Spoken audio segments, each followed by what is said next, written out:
चाहूँगा कि हम लोग भारतीय वायुसेना के 2020 के वैकेंसी, जिसमें हम लोग की नवंबर 2020 में एग्ज़ाम हुआ, हम लोग स्टार इनटेक XY ग्रुप के एग्ज़ाम को पास किए, उतनी कड़ी फिजिकल टेस्ट को पास किए।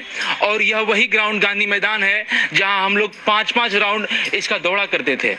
नमस्कार दोस्तों, बात करता हूं अग्निपथ योजना को लेकर के। जो युवा है अपनी असंतुष्टि, अपनी नाराजगी क्यों दिखा रहे हैं? शायद सरकार इसमें कुछ चूक की है। इस योजना को लागू करने से पहले कुछ इसमें और बदलाव करने चाहिए थे, या फिर कुछ बदलाव करने में वो भूल कर गई है। शायद उसी को लेकर के युवा आज के दिन असंतुष्ट, अपनी नाराजगी दिखा रहे हैं देश में प्रदर्शन कर करके। सरकार कहीं ना कहीं ये चूक कर रही है कि जो 7,000 युवाओं थे उनको सब कुछ यानी सब कुछ ट्रेनिंग दी गई, स्टेप बाय स्टेप ट्रेनिंग दी गई, स्टेप बाय स्टेप वो ट्रेनिंग पास की कि उनका ज्वाइनिंग लेटर बाकी था। और जो ये कहा गया कि कोरोना काल की वजह से आपकी ज्वाइनिंग नहीं हो पा रही, कोरोना काल खत्म होने के बाद में आपकी ज्वाइनिंग की जाएगी। और अग्निपथ योजना के अनुसार यानी अग्निपथ योजना जब लागू की गई तो उनकी ज्वाइनिंग भी नष्ट हो गई, यानी कैंसिल हो गई।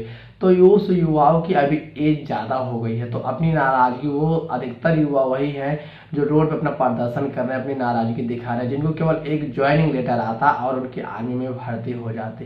कहीं ना कहीं सरकार की एक बहुत बड़ी भूल है कि जो युवा 7,000 थे उनकी भर्ती एक हिसाब से ले लेनी चाहिए, या फिर कहीं अलग पद पर उनकी भर्ती कर देनी चाहिए।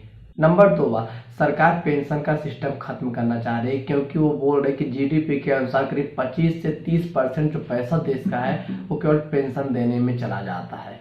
तो अगर पेंशन की बात की जाए तो पेंशन केवल सरकारी सैनिक से ही क्यों खत्म की जा रही है? सरकार को जीडीपी के अनुसार 25 से 30% केवल पेंशन में पैसा जा रहा है, तो सरकार ये क्यों नहीं देखती कि जो नेता है, अंदर की पुलिस है, यानी बहुत सारे लोग ऐसे सरकारी लोग हैं जो रिटायर होने के बाद में जिनको पेंशन दे जाती है, सरकार उनकी भी पेंशन खत्म करे। एकाएक नहीं, धीरे धीरे इस योजना को लागू करे, क्योंकि अगर एकाएक सब कुछ ऐसा हुआ तो देश के लोग देश के ही विरुद्ध हो जाएंगे, जो कुछ अभी देखने को मिल रहा है। तो सरकार को इस पे भी कदम उठाना चाहिए कि जितने लोग रिटायर होते हैं उनको एक ही साथ पैसा दे करके उनकी पेंशन की व्यवस्था खत्म की जाए। इससे सरकार को जो पेंशन का पैसा बचेगा देश के विकास के लिए और आर्मी में कुछ नए बदलाव के लिए आप देश को काम आएगा।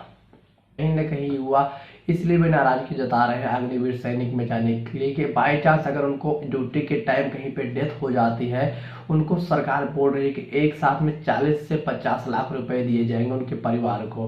तो एक नॉर्मल फैमिली भी रहेगी, आज दिन 40 से 45 लाख में उसके परिवार का यानी बसर गुजारा नहीं हो पाएगा। तो सरकार को इस पे एक नया नियम जरूर लागू करना चाहिए कि जिन लोगों को ड्यूटी के टाइम पे, चाहे अग्निवीर हो चाहे कोई सा सैनिक हो, ड्यूटी के टाइम अगर उसकी डेथ होती है तो उसको पेंशन देने की अप्लाई की जाए, यानी पेंशन दिया जाए, जिससे उनके परिवार को कोई प्रॉब्लम ना हो आने वाले दिनों में। ने कई योजनाएं लागू की, जिसमें शायद योजनाएं लागू करने के बाद बहुत ज़्यादा उसके प्रदर्शन हुए। सरकार को इस पे ध्यान देना चाहिए, चाहे वो नोटबंदी हो, चाहे कृषि योजना हो, चाहे अग्निपथ योजना, ऐसे कई सारी योजनाएं हमारे देश में लागू की गई मोदी सरकार में, लेकिन कहीं ना कहीं इसमें फेलियर नजर आती है मोदी सरकार।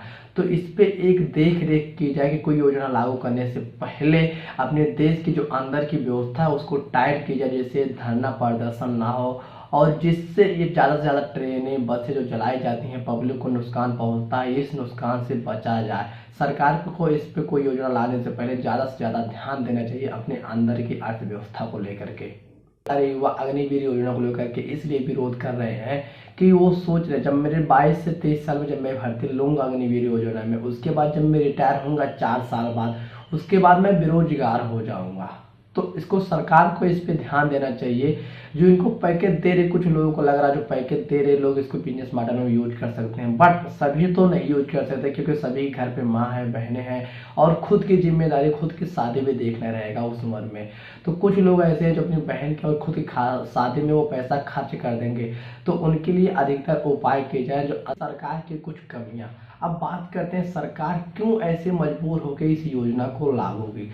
सबसे पहले अपनी जीडीपी में सुधार करने के लिए, और नंबर 2 हर एक साल में करीब 10 से 15 लाख आवेदन आते हैं फौज में भर्ती लेने के लिए। अगर देश की बात करें पूरे इंडिया में करीब 14-14.5 लाख सैनिक हैं। अगर हर साल 10 लाख आवेदन आ रहे हैं फौज में जाने के लिए और देश को चाहिए करीब 14.5 से 15 लाख ही सिपाही, तो देश कहाँ से लोगों को ज़्यादा भर्ती कर पाएगी, क्योंकि उसको अपनी जीडीपी के अनुसार ही चलना पड़ेगा।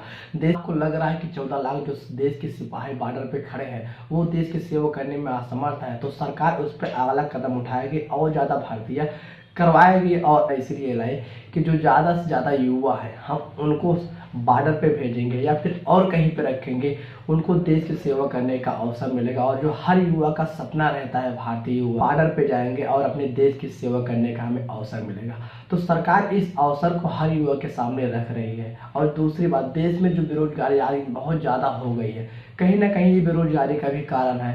और बात आपको बता दें, किसी भी योजना को लागू करने से पहले केवल मोदी सरकार में वहाँ पे रक्षा मंत्री जिस प्रकार की योजना रहेगी उस प्रकार के वहाँ पे जो बड़े बड़े अधिकारी रहेंगे उनसे चर्चा की जाएगी। और अधिकारी हैं वो ये भी बोल रहे हैं कि ये योजना आज से नहीं करीब 20 साल पहले से लागू करने की बात चल रही है, बट कोरोना काल मुझे 2 साल टाइम मिल गया इस योजना यानी किसी की भर्ती नहीं हुई और मुझे अच्छा टाइम मिला इस योजना को लागू करने के लिए। तो कहीं ना कहीं से मोदी सरकार को जो निशाना बनाया जा रहा है, मैं किसी पार्टी से बिलोंग नहीं करता हूँ, बट किसी सरकार को निशाना बनाना ये युवाओं के लिए गलत है।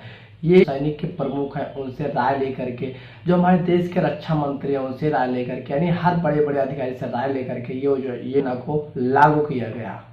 उससे एक ही बात कहना चाहूँगा कि किसी योजना की तरह ये योजना नहीं है कि धरना प्रदर्शन या फिर ट्रेनें चलाने जाने की वजह से ये योजना सरकार वापस लेगी, क्योंकि ये सब सेनाओं की सहमति से ये योजना लागू की गई है।